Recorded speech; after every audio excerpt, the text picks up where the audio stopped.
Let's get into the third and final question. And the third and final question is, how do you keep track of spiritual milestones? Okay? How do you keep track of spiritual milestones? I think that's a good question. I think there is a...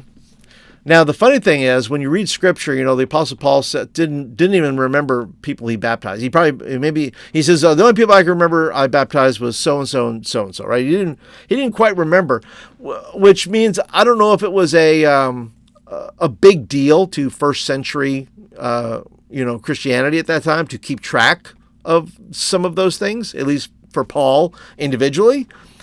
But I also think that if we're keeping track, a shepherd knows their sheep. And I know the temptation is to create a database. And I've used this. I think I used something way back in the day called Youth Tracker. And I had all these, check boxes and things like that. And if you have a larger youth ministry, sure, that's super helpful. And there's other church planning systems and things like that you can get into. But I also think there's something to be said for knowing your sheep. How do you keep track of spiritual milestones? Well, you can, if you're in relationship with your students or in relationship with maybe small group leaders who are in relationship with their students, these are conversations you have all the time. Because if all you have is a database, you're going to look it up and say, hey, this person, whatever your milestones are. First, you have to figure out what the milestones are, right? Did they receive Christ? Were they baptized? Did they receive a Bible? Right? You may want to put some other things. Maybe spiritual milestones. They went to camp. They went to this retreat. So if you want to keep track extensively about some of these things that you think are important spiritual milestones, maybe they completed, maybe you have a Bible reading program and they completed the reading of the New Testament as part of their confirmation process, right? Okay, completed confirmation, right? Completed First Communion if you're in the Catholic Church. Did you have these things that you're going through? It's systematic. I also find that, once again, how often do you look at a database? You only look at a database until you have to look at a database, right?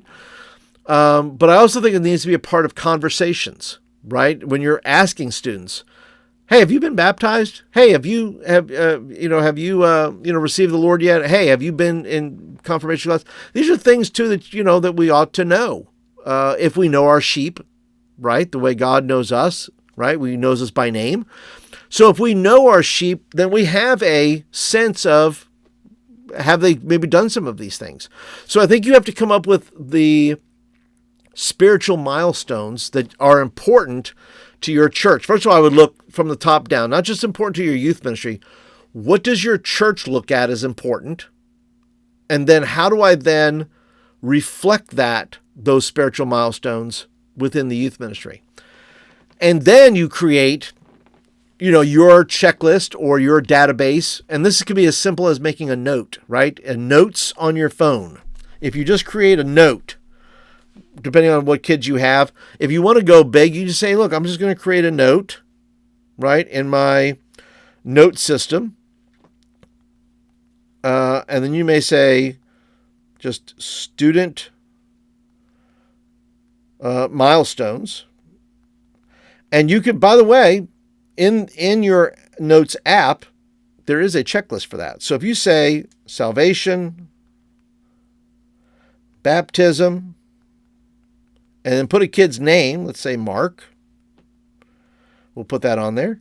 And then you say, well, I'm going to make this into a checklist of some kind. So there you go.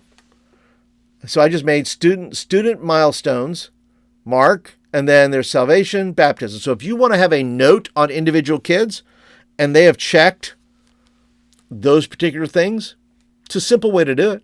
Just keep a separate note on each student, and then you'll just keep track of that right there in your phone. You don't need anything fancy to keep track of the milestones of your kids. If you're actively involved in your students' lives or the family's lives, then you're gonna know these things, right? And you're always going to be then encouraging them to go to the next milestone, and why this is important, why this is important biblically, why this is important for their own spiritual growth, why is this important, for their development as a follower of Jesus. So you want to be able to say, hey, we're keeping track. It's part of discipleship. How many students do you lose every year because you're not paying attention? You're not paying attention to the milestones. You have no milestones, in fact. So having milestones is an important part of that. Things that you find to be important, what your church believes is important, and then what does that mirror? How do you mirror that within your church or within your youth ministry that reflects that these things are important, and that by the time they go through the youth group, they will have done these 7 spiritual milestones. They are then ready to move on to the church, because the church would like you to hand them students who are somewhat familiar with the expectations of what that is, right? So yeah, I think that's the deal there. But keeping track of your spiritual milestones doesn't have to be super hard. It's something that can be done. You don't need a super duper cool app or anything like that.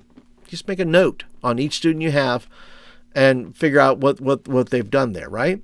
So let me just show you. Let me end up with this. I'll show you just a couple of things. If you're interested in, I have another thing. If you say, Paul, I would like some of this information, how do I get there?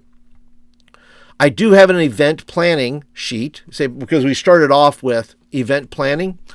And I want to give you, if you want to sign up for my newsletter, you can get the event checklist and planning page.